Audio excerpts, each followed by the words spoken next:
बिस्मिल्लाहिर्रहमानिर्रहीम। अस्सलाम वालेकुम। आज 21 जून बरोज़ जुम्मा हम बात करेंगे दुआ मिशूज़ के हवाले से।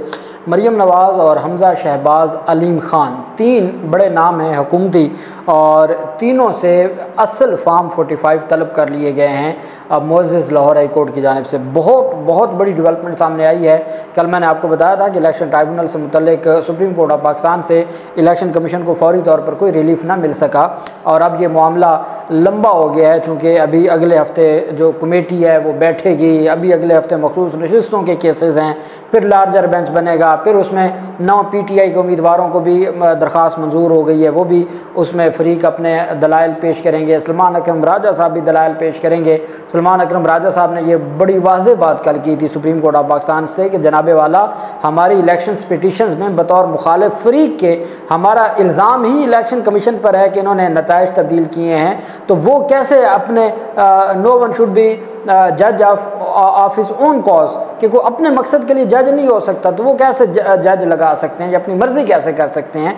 और बाकी जब सूबों में जजेस की तैनाती हुई तो वो चीफ जस्टिस की जानिब से जो नाम आए वही मंजूर कर लिया गया। तो लाहौर हाई कोर्ट की हद तक क्यों पिक एंड चूज़ किया जा रहा है, तो उस पर फिर अदालत ने चूँकि हुक्मनामा जारी किया था और अदालत ने मामला कमेटी को भिजवा दिया था। आज जो जस्टिस अनवार हुसैन, आज नया नाम और नए मुअज़्ज़ज़ जज साहब के जो फ़ैसले हैं वो मैं आपके सामने रखने जा रहा हूँ कि ये वो जज साहब हैं जो लाहौर की नेशनल असम्बली की और सूबाई असम्बली की सीटों पर पाकिस्तान तहरीक इंसाफ के उम्मीदवारों की दरख्वास्तों को सुन रहे हैं। उन्होंने आज बड़े अहम जो केसेस हैं उन पर समाअत करते हुए बड़े फ़ैसले जारी किए हैं, और इलेक्शन कमीशन से भी बिल्कुल तारिक महमूद जहांगीरी साहब, जिन बुनियादों पर तारिक महमूद जहांगीरी साहब के ख़िलाफ़ ट्रांसफ़र एप्लीकेशन आई थी, वही जो मुअज़्ज़ज़ जस्टिस अनवार हुसैन साहब हैं, उन्होंने उन्हीं बुनियादों पर और वही सेम फ़ैसला देते हुए जो इलेक्शन कमीशन से भी मुसद्दक़ा फॉर्म 45, 46, 47 तलब कर लिया है, और उम्मीदवारों से original form 45 along with affidavit बयान हल्फी के साथ जो है वो मांग लिए हैं। उसके ऊपर हम बात करेंगे। सबसे पहले हम बात कर लेते हैं बल्दियाती इंतखाबात के हवाले से, और फिर मैं आपको जस्टिस शाहिद करीम साहब की एक केस की समाअत का मुख्तसर अहवाल आपको बताऊंगा, और फिर हमज़ा शहबाज, मरियम नवाज़ और अलीम ख़ान का आज काफ़ी समाअत हुई है, वो किसी और भी व्लॉग में बताऊंगा। लेकिन जो मेजर 3 आज हुकूमती इत्तेहादियों से मुतल्लिक़ केसेस पर समाअत थी और हुकूमती लोगों के, उसके ऊपर हम बात करेंगे। तो पंजाब हुकूमत और इलेक्शन कमीशन एक मामले पर इख्तलाफ सामने आया है। पंजाब हुकूमत चाहती है कि हम नई कानून साजी कर लें और नई कानून साजी के बाद बल्दियाती इंतखाबात हों। पंजाब हुकूमत किसी सूरत भी बल्दियाती इंतखाबात अफोर्ड ही नहीं कर सकती। उनको पता है कि किस तरीके से जनरल इलेक्शन में उनको मुश्किल हुई। अब जब पूरे पंजाब में बल्दियाती इंतखाबात होंगे तो पाकिस्तान तहरीक इंसाफ के जिन को कैसे काबू किया जाएगा, ये सबसे बड़ा मसला है। जबकि इलेक्शन कमीशन को पता है कि आज नहीं तो कल हमारे खाते ये मामला पड़ेगा, चूँकि सुप्रीम कोर्ट ऑफ पाकिस्तान की जजमेंट है और उस जजमेंट के मुताबिक हमने बल्दियाती इंतखाबात करवाने हैं, और वो बल्दियाती इंतखाबात करवाने के लिए अपने जो हाथ पाँव मारने लगे हैं। तो इलेक्शन कमीशन ऑफ पाकिस्तान बल्दियाती निज़ाम के लिए कोशिश कर रहा है कि हल्का बंदियों का शेड्यूल जारी कर दिया है, जबकि पंजाब हुकूमत ये चाहती है कि पहले हमें नया बल्दियाती निज़ाम लाने का वक्त दिया जाए और फिर बल्दियाती इंतखाबात करवाए जाएँ। इलेक्शन कमीशन ने पंजाब की यूनियन काउंसिल्स की हल्का बंदियों का शेड्यूल जारी किया है। इलेक्शन कमीशन ने पुराना जो बल्दियाती एक्ट था 2022 उसके तहत ये शेड्यूल जारी किया है, जबकि पंजाब हुकूमत ने पुराना बल्दियाती निज़ाम तब्दील करने के लिए वज़ीर बल्दियात की सरबराही में कमेटी कायम कर रखी है। उस कमेटी के इजलास भी हो चुके हैं। पंजाब हुकूमत नया बल्दियाती निज़ाम लाना चाहती है, लेकिन जो इलेक्शन कमीशन है वो चाहता है कि 2022 का जो एक्ट था उसके तहत बल्दियाती जो इंतखाबात हैं उसके तहत हों। इलेक्शन कमीशन ने जो शेड्यूल जारी किया है, नक्शा जात हसूल डीमार्केशन का नोटिफिकेशन हल्का बंदी कमेटियों की तरबियत के हवाले से एडमिनिस्ट्रेटिव इंतजाम 30 जून तक मुकम्मल कर लिए जाएंगे। हल्कों की इब्तदाई लिस्ट की तैयारी 1 से 22 जुलाई तक की जाएगी। हल्का बंदियों की इब्तदाई इशात 23 जुलाई को की जाएगी। हल्का बंदियों पर एतराज़ात 24 जुलाई से 7 अगस्त तक जमा करवाए जाएंगे। हल्का बंदी अथॉरिटीज़ 22 अगस्त तक इतराज़ात निपटाएगी। हल्का बंदी अथॉरिटीज़ अपने फ़ैसलों से हल्का बंदी कमेटियों को 29 अगस्त तक आगाह करेगी। पंजाब में बल्दियाती इंतखाबात के लिए हल्का बंदियों की हतमी इशात 1 सितंबर तक मुकम्मल हो जाएगी और फिर उसके बाद बल्दियाती इंतखाबात हैं जो हर सूरत होने हैं और उनको रोका नहीं जा सकता। दूसरी तरफ जस्टिस शाहिद करीम साहब का एक बड़ा फ़ैसला सामने आया है। उनकी जानिब से आप जानते हैं कि जो स्मोक के मामलात हैं, माहौलियाती आलूदगी है और मुख्तलिफ़ ऐसे मामलात हैं जिनके ऊपर वो बड़े तगड़े तरीके से फ़ैसले भी दे रहे हैं, काम भी करवा रहे हैं। जो काम हुकूमतों के थे वो जस्टिस शाहिद करीम साहब बैठ के करवा रहे हैं और वो फ़ैसले दे रहे हैं और अमल दरामद भी करवा रहे हैं।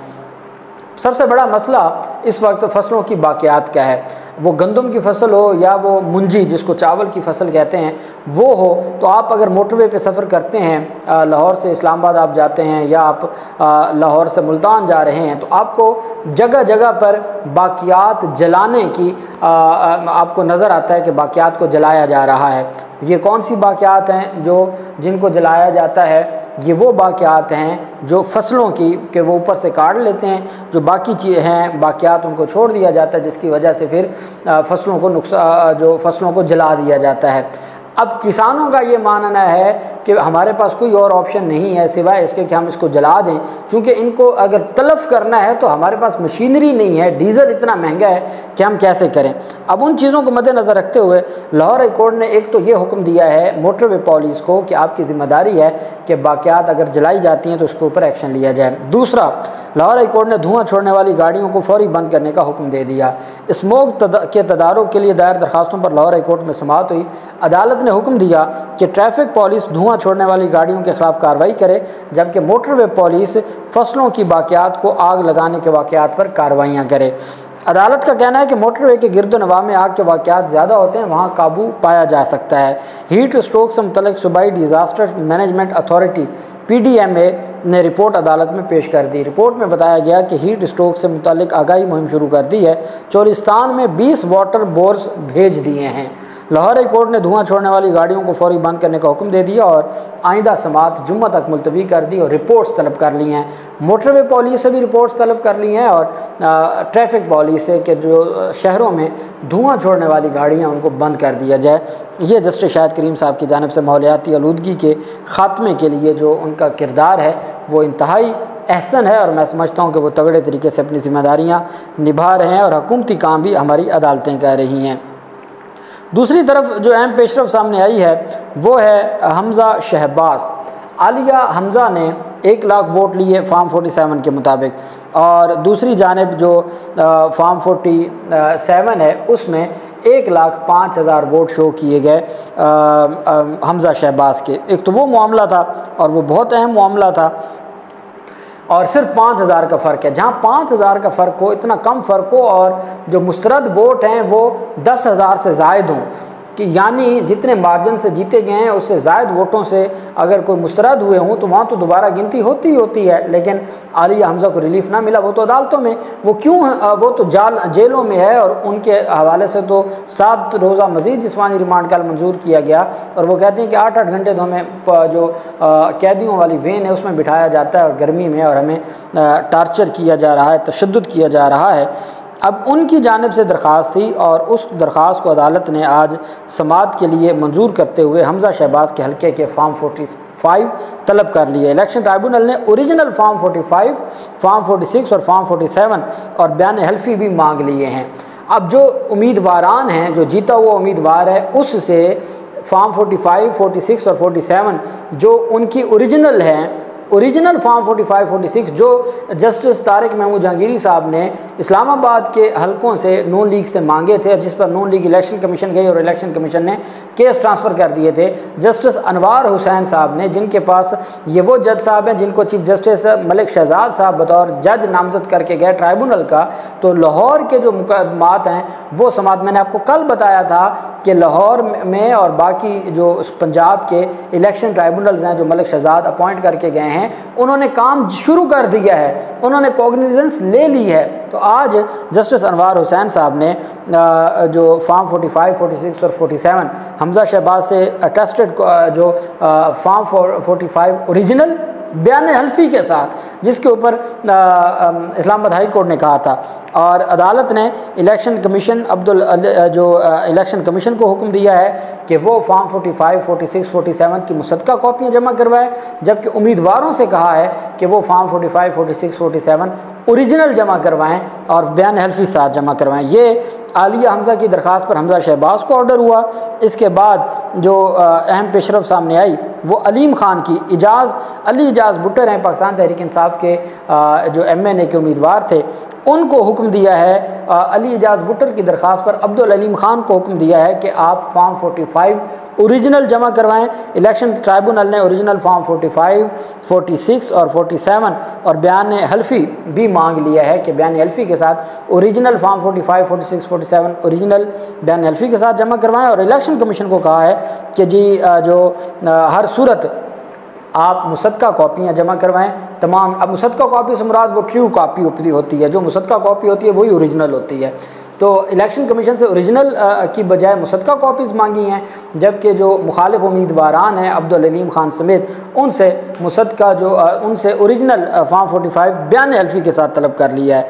इसी तरह पाकिस्तान तहरीक इंसाफ के MPA के उम्मीदवार थे जो महर शराफत अली, उनकी दरख्वास्त पर मरियम नवाज़ के हल्के के भी फॉर्म 45 तलब कर लिए हैं। इलेक्शन ट्राइब्यूनल जस्टिस अनवार हुसैन ने ओरिजिनल फॉर्म 45, 46 और 47 बयान हल्फी मरियम नवाज़ से बयान हल्फी के साथ और बाकी जो उसमें लोग हैं उनसे बयान हल्फी के समेत तलब कर लिए हैं।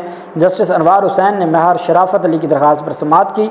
अदालत ने इलेक्शन कमीशन मरियम नवाज़ में दीगर उम्मीदवारों को तलब कर लिया, उनसे ओरिजिनल फॉर्म 45 तलब कर लिए, बयान हल्फी तलब कर लिया और इलेक्शन कमीशन को कहा कि वो फॉर्म 45, 46 और 47 की जो मुसद्दका कॉपीज़ हैं वो जमा करवाए।